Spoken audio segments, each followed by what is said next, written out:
Assalamualaikum warahmatullahi wabarakatuh. Jumpa lagi anak-anak. Saya berharap kalian tetap semangat. Kondisi sekarang ini tidak memungkinkan kita untuk selalu mengharap dijelaskan secara langsung oleh guru.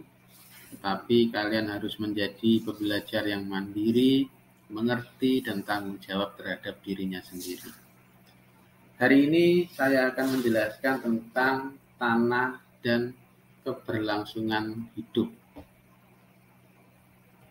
Yang harus kita pahami yang pertama adalah peran tanah.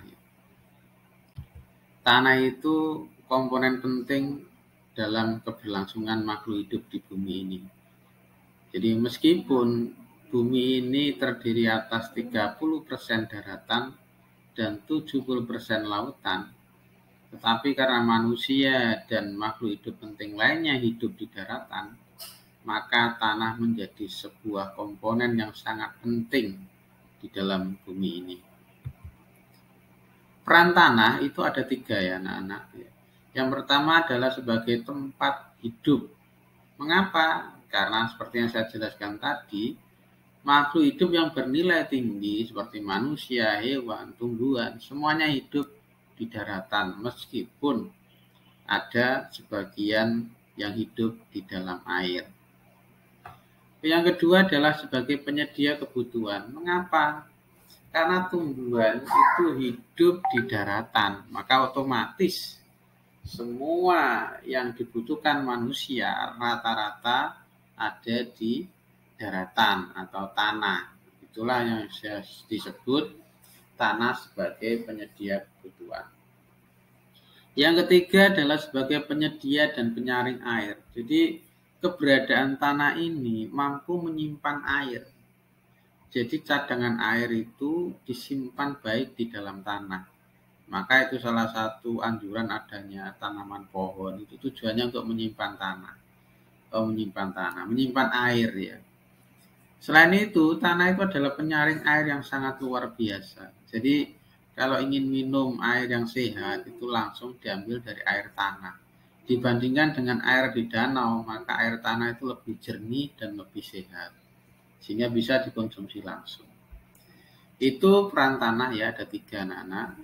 Kemudian yang harus kita tahu lagi adalah di dalam tanah itu ada organisme tanah atau makhluk hidup yang hidup di dalam tanah. Apa tahu organisme tanah itu? Di dalam tanah itu ada hewan-hewan kecil ya yang hidup di dalamnya. Jadi ada 3 macam yaitu hewan, jamur, dan mikroorganisme lainnya. Mikroorganisme itu ya bakteri dan lain-lain. Aktivitas organisme tanah ini berada pada lapisan tanah sekitar 10 cm dari permukaan tanah. Jadi tidak ada yang di dalam tanah, tidak. Tapi sekitar di antara 10 cm di bawah permukaan tanah. Apa saja peran organisme tanah? Yang pertama, membentuk kesuburan tanah. Jadi peran ini dilakukan oleh dekomposer. Dekomposer itu ya jamur, ya bakteri, ya pokoknya yang bertugas menguraikan sampah menjadi zat hara. Jadi ketika ada hewan mati, maka itu diuraikan oleh dekomposer, oleh bakteri dan jamur. Sehingga nanti menjadi zat hara atau humus yang berfungsi untuk menjaga kesuburan tanah.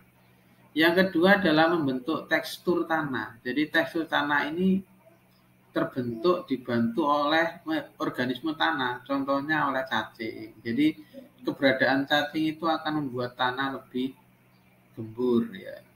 Kemudian ada akar tanaman dan sebagainya. Ini yang membentuk tekstur tanah. Tekstur tanah itu macam-macam, ada yang pasir, ada yang tanah lempung dan seterusnya ya. Kemudian organisme juga berperan dalam kegemburan tanah. Jadi seperti yang saya sampaikan tadi pada tekstur tanah, aktivitas cacing, lipan, kaki seribu itu akan menghasilkan rongga-rongga di dalam tanah ya, sehingga tanah menjadi gembur. Jadi cacing kalau keluar masuk lewat di dalam tanah itu akan menyisakan rongga. Rongga inilah yang membuat tanah menjadi gembur. Baik, berikutnya adalah proses pembentukan tanah. Jadi pembentukan tanah itu terjadi melalui 3 hal ya. Secara fisika, yaitu melalui perubahan iklim, cuaca, suhu, dan lain-lain. Secara kimia, melalui oksidasi dan reaksi kimia yang lain. Dan secara biologi yang dibantu oleh makhluk hidup, bisa tumbuhan, bisa cacing tadi dan sebagainya ya. Kemudian komponen tanah itu dibagi menjadi 3 hal penting ya. Yang pertama batuan. Batuan ini tanah yang padat sekali tapi terbentuk secara alami. Nah, di dalamnya itu banyak campuran mineral, senyawa, dan komponen lain. Kemudian udara dan air. Nah, seperti yang saya sampaikan tadi, aktivitas cacing dan sebagainya itu menimbulkan rongga-rongga. Nah, rongga-rongga ini akan diisi oleh udara dan air.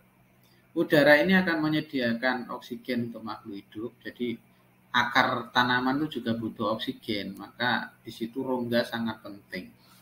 Kemudian air yang menyediakan untuk makanannya makhluk hidup.